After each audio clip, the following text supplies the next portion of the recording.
I call the honourable member for Macquarie. Thank you, Deputy Speaker. As we're discussing this bill, an inquest is underway in Sydney into the death of Sergeant Ian Turner. According to the reports of the inquest that I've been following, Sergeant Turner had enlisted in 2000 and deployed 7 times to Afghanistan, Iraq and East Timor.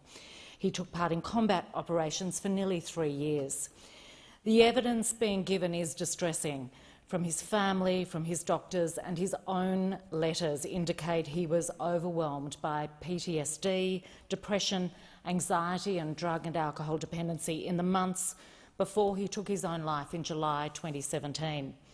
He sought various treatment over the years, including at St John of God Hospital in North Richmond, which is in my electorate, and has a special focus on defence member and veterans' mental illness treatment.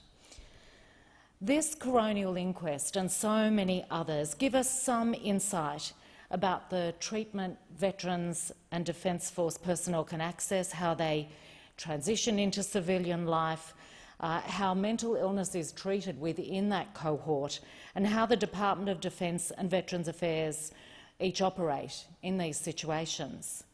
What they don't do is bring together all of those isolated cases and look for the way forward at a broader policy level. Nor do they have the power to make anyone make any changes. So that's why it is so important for this parliament to be looking at these matters. It's absolutely important to the communities that I represent in the Blue Mountains and Hawkesbury. The presence of St John of God in our community and the large number of local staff who work at that hospital, combined with the Richmond and Glenbrook RAF bases and the past and present personnel who live locally, means there's a really strong awareness of the need for things to change in the way that we support defence personnel and veterans who struggle with their mental health. There's a strong recognition that we need to change things so they don't kill themselves. And I know from the conversations that I've had with personnel and veterans within my community, where they sometimes do disclose their own challenges, or they talk about those who've lost their struggle. This is a very real issue. I've also spoken with veterans and their advocates from the RSLs who've been guiding people through the processes of the Department of Veterans Affairs. I'll never forget one young man who was applying for assistance to transition into his civilian life and move on with his career plans. He brought me his file, which was at least 40 centimetres thick, and he was in the early stages of trying to get the assistance that he needed. And he was coping with those documents and having to provide more and more reports and documents, all while battling the challenge of mental health issues, things that were a result of his service. I looked at that pile and shook my head and just wondered, how could we have let it come to this? The overwhelming nature of dealing with the Department of Veterans Affairs is a common theme when we're talking about suicide within this community. And it struck a chord for me when Julianne Finney, the mother of David, who died last year, who has been such a fierce advocate for a Royal Commission, said, and I quote, "The claims process is so difficult and so complex and so long-term that by the time they're not coping, and we're ending up with all these suicides," she said. The waits for appropriate treatment, the stigma about even disclosing mental health problems, the myriad of issues that contribute to the loss of a life, these are the things that do need to be exposed publicly, not behind closed doors. And families need to be able to share their stories, as do those who've survived suicide attempts. In fact, they have some of the best insights for us to learn from. What stopped them? What actually worked? The latest data is another horrible reminder about the extent of this issue.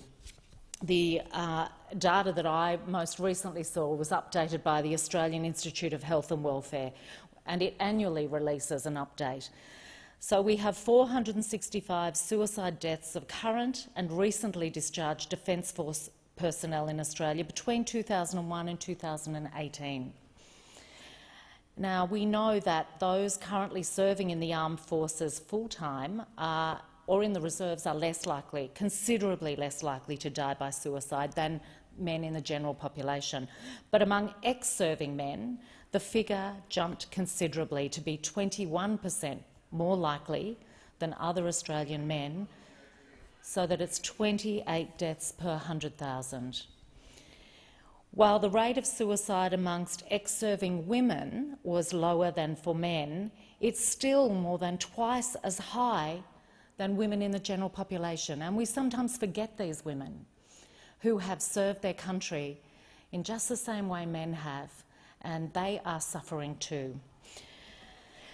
We also, and this parliament knows this well, that the report, as has often been the case, finds that men who were discharged for medical reasons were more likely to die by suicide than men who discharged voluntarily. Hence the issues that we've raised time and time again in this place on both sides of the parliament. But for those reasons, I and Labor supported the calls from families and advocates for a Royal Commission into veteran suicide last year when it was made. We were disappointed that the government hasn't. When the government made its announcement of a National Commissioner for Defence and Veteran Suicide Prevention earlier this year, we cautiously welcomed it as not the ideal, but as a step in the right direction.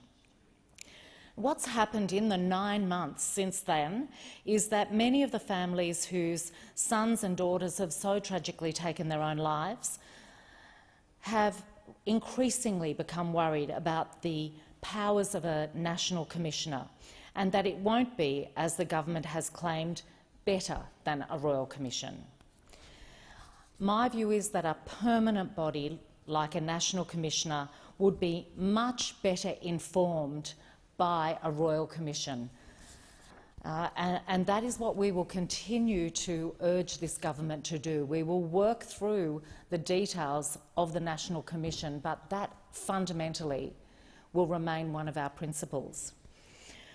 Only a royal commission can, for example, have absolutely unambiguous powers to hold public hearings, to summon witnesses, to compel the production of evidence, to pursue disciplinary proceedings, to refer charges of criminal or official misconduct to the appropriate authorities and make recommendations for compensation.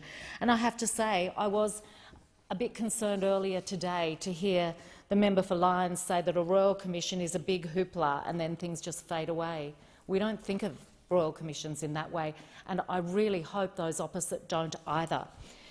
Look at what has come out of the Royal Commission into institutional responses to child sexual abuse, a truly significant process for the people who'd experienced child sexual abuse within institutions, and still we are fighting through with them to ensure that the compensation that they need emotionally and financially is able to be delivered to them.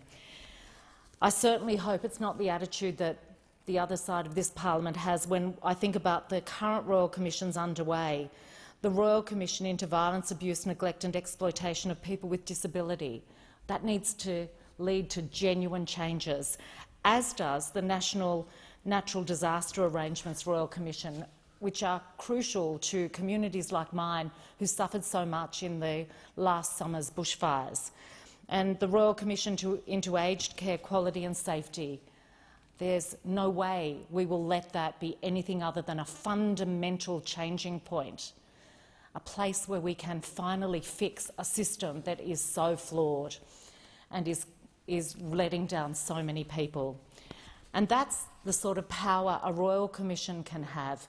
And my view is that the people who have suffered mental illness that leads to suicide, their families deserve the respect of this place to put it before a Royal Commission. I think it goes to one of the key differentiators of what we would like to see to what the government's proposing, and that is that a Royal Commission can provide closure, healing and restorative justice for the defence and veteran community and their families. I'm sure nearly everyone in this place will have had conversations with family members of people who've served in the Defence Force. Now, I haven't spoken to a family member recently who has lost someone, but I recently spoke to family members who can see the toll serving in the Defence Forces has taken on their child. Now a grown man, but paying the price for the choices that he made, that we asked him to make, to serve this country and to be prepared to defend and to die for his country. When he comes back home, what his family deserves and expects is that we support him to live, and to live a rich life beyond his service in the Defence Forces. And I believe only a full Royal Commission can really help us pull together the threads that are needed with the resources. And we're also talking financial resources that come with a Royal Commission, and the time frame that it brings, a clear start and a clear end date. I think one of the concerns we have, and certainly when I look at the inquests that happen, the coronial inquests that happen into the individual cases of people who commit suicide having left the Defence Force, is that this National Commission will end up being not much more than a glorified federal coroner. That would be a real lost opportunity. So let's think about how we could move forward about this. And the devil will be in the detail, which is why we have committed to having the Senate look at the detail of this, to go through and, most importantly, to work through with the people who have fought to have their voices heard. People like Julianne Finney, people like the Bird family, people whose children have taken their own lives, especially those who've battled with the DVA over a long period of time. The detail that we look at in the legislation will be absolutely key. We also think there should be a genuine consultation further from stakeholders who should be able to scrutinise the proposal. When I meet with, for instance, the advocates who are part of Windsor RSL, those who support families going through all sorts of processes with the DVA, these are people who have lived experience not only of being in Defence Force, but then trying to navigate the complexities of getting assistance for people who are transitioning and have left the forces. Now, they have extraordinary insights into things that can really make a difference. They don't often get their voices heard in a coronial inquest, but a Royal Commission would give them a place to do that.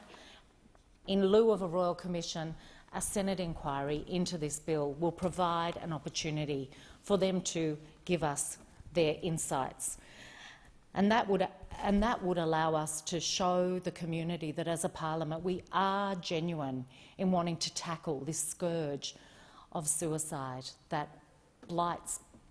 It really is a blight on our name as a parliament that we allow this to go ahead without doing absolutely everything in our powers to do.